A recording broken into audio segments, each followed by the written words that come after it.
Hall was a public house just off the quay which gave refuge to secret alcoholics, loose women and underage delinquents. Crunch said that I fell loosely into the last category. He also informed me that he had a niggling fancy for the woman of the house, a proud-looking creature with a magnificent rear. She had a lovely daughter too, no older than myself. I often seen her at dances. But I had never had the nerve to ask her up. She was slightly taller than me, and anyway, she seemed to prefer to hang around with the rugby crowd. She came in while we were there, carrying a stupid-looking poodle. I blushed as she crossed the room. Crunch took note and proceeded to blow me kisses and imitate her wriggle as he toddled out to the jacks. We were served by a bandy old man with a grey face and a black shiny suit. When you called for a drink, chances were he didn't have it. If he had it, he couldn't find it. And if he did find it, he wouldn't know the price of it. And he'd have to go fumbling around for a price list.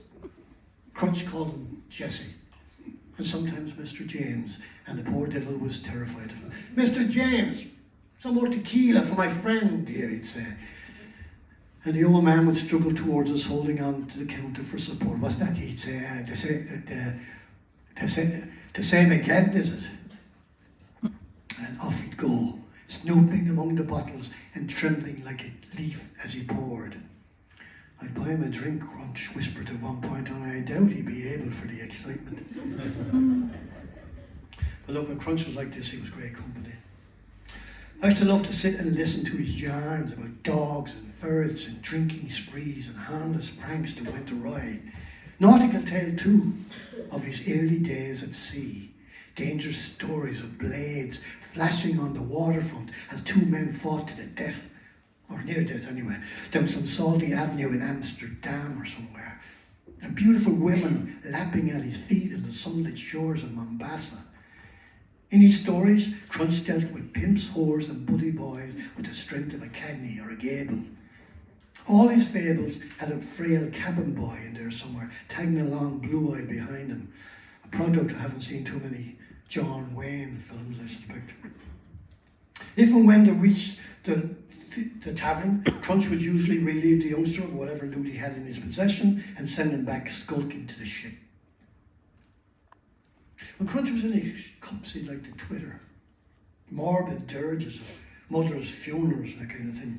His eyes would grow misty, and sometimes he would get contrary, particularly if no one was listening to him. Most of his songs he sang would put years on you, but there was one song in his repertoire that I never grew tired of. It was an old sea ballad called Malabar. Far across the Western Ocean, underneath an Indian star, dwelt a dark-eyed young maiden on the coast of Malabar. It was directly from this song that he invented Indio for me. And she was a woman of great savage beauty with jet black hair hanging down onto her shoulders and voluptuous breasts that were permanently swollen with milk. Her teeth were pearls that lit up her face when she spoke, and she had legs like pillars and a back so broad you could nearly play a game of handball up against her. In bed she had the agility of a dancer, and her two fiery eyes betrayed a passion that was bordering on insanity. And as we sat in that fruity dark pub on a wet Wednesday afternoon, with Jessie fumbling about and muttering in the background, and the sound of agitated voices coming from the living quarters at the rear of the house, I tried to wring the story out of him just one more time. "Tell me about Valparaiso," I said. A bewildered look came over him. "Valparaiso," he said, rubbing his double chin as if trying to drag up some vague, distant memory. "Yeah, tell me about Indio," I said. "Indio," he said, even more mystified. He had told me the story 1,000 times before and always insisted on putting me through this old rigmarole. "Tell me about Valparaiso," I said. "Tell me about Indio carrying you up to bed and all that." And he looked at me with fondness, his eyes igniting with importance. "Oh, yes. Yeah, it was all coming back to him now. Valparaiso," he recalled, giving it some thought. "Dangerous place, I don't mind telling you. Oh, one hell of a rough place," he said, and he ran an extended finger like across his throat to emphasize his point. "Pimps, pickpockets and cutthroats waiting to roll the first greenhorn that came ashore," he warned. Did you ever get rolled there? I foolishly asked. Who? The Crunch, he said. He shook his head in disbelief. It was a stupid question. Well, did you ever get, rolled anywhere? Huh? Oh, yeah, but not there. When I was younger, maybe, greener. Yeah. I'd wake up in an alley, blood pumping out of my head and face, not a penny to my name. Watch, ring, wallet, everything gone. I'd go back to the house then all downhearted. Back to the ship, all downhearted. Maybe the boys might chip in and raise a few bob for you. Maybe not. He shrugged it off. And I had a vision of a bruised, sad sailor reading a cowboy book in his bunk while all his mates were living it up ashore. But not in Valparaiso, he said, because they knew me there, you see, on account of Indio. And here, as usual, he painted a picture for me of a rude, creaking, bustling seaport with bales of cotton, boxes of coffee and bars of fruit being shifted and shunted and hoisted about. The dockers, all wearing string vests, are lithe and rhythmic as a sweating fat man with a cigar in his gob bawls out orders at them. And sitting on top of a bale of cotton, there's a sleazy-looking character in a Panama hat, fiddling around with a switchblade knife and threatening to shoot shining orphans. Hey, Cruncho, you want for me to find you a woman? A boy asks, spitting on his rag. Presto, presto! Crunch barks back at him, and then with urgent, clicking fingers, he orders the boy to get on with it.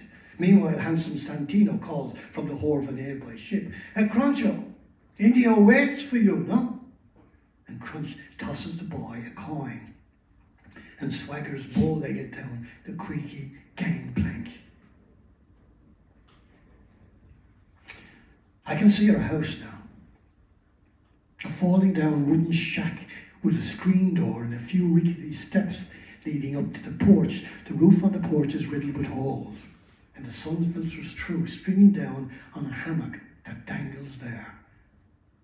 The hammock is in motion, even though there's nobody next door near it. India sits on the top step, filing her nails and humming, her brown body glinting like gold in the sun, her long legs sprawled out in front of her, tiny beads of sweat glittering on her sullen brow as she gazes sideways into the sizzling heat haze. Ha! Davy, I should see her by, Crunch was saying. Bring me back to the land of the living again. She's some woman, boy. Is she big? I pressed. One of my, and his for that matter, favourite question. Big? She's massive, that's all. I tell you, she'd be hard set to get through that door there now. She'd kill you. Oh yes, she'd kill you. And here he tried to sculpt out her shape for me with a fluid, moulding motion. She was in love with you, I said. He just nodded, yes, modestly forbidding him to say any more. Then he took a long, slow drag on his cigarette and he smiled at the fact that she loved him. She used to carry me up to bed, he went on. On her own now. She put me lying down on the old sofa and I paralytic drunk, and then she looked down at me this way. Here he acted out how she might look at him with lowered eyes and wide open angry nostrils. "Il Cruncho bastardo," she'd say, and I'd laugh in my sleep. Then the girl came back out to the bar, interrupting our conversation. She was carrying a tray with her dinner on it and a glass of milk. She sat up at the counter with her back turned to us, and she said to Jessie, "You go out home now, Michael, I'll look after things here." How is your mammy? Jessie asked her. "She's all right," she said, with little or no concern. God, I thought she looked terrible shook up this morning there, Jessie said, reaching for his arm. "She'll be all right before she's twice married, Michael," she answered with through a mouthful of food. Well, tell her to mind herself anyway," Jessie said. "I'll go so, Linda. Goodbye," and began to totter towards the front door. "Goodbye, Michael," she said without even looking round. "Do you want me to come down in the morning, Linda?" he called from the open door. Yeah, you'd better come down anyway. Just in case, like." Jessie nodded, smiled in our direction and left. "Watch out for the desperados," Crunch muttered at the door, panged shut. "What's that?" Linda said, swirling around. "I beg your pardon," Crunch said, craning his neck forward and extending his body towards her. Did you say something? Linda said. No, I was just talking to her. How are you keeping? Grand, thanks, Linda said, going back to her food. It's quite enough, Crunch said. What's that? I say, it's very quiet, he called out to her. She agreed, and she left it at that, Crunch implying that the place was only a dump and that she had been well and truly put in her place, winked at me victoriously. There followed a long embarrassing silence then, which made me feel very ill at ease. Crunch shouldn't have said that the place was very quiet. Give us another drink here, please, when you're ready, I said, just to break the ice. Linda, taken by surprise, turned around, swallowed a quick gulp of milk, and put down her knife and fork with a crash. My God almighty, tonight, Crunch gallantly growled. Can't you see the girl is trying to have her dinner? No, that's all right, she said, sizing up around and making a move to go behind the counter. So that's what I'm here for, she said. The same again as yeah, please, I said. Or something similar, she said. Oh, and a drop of whiskey as well, Crunch said, standing up and going towards her with his empty tumbler. Crunch always got more than this lion's share of this winning, by the way.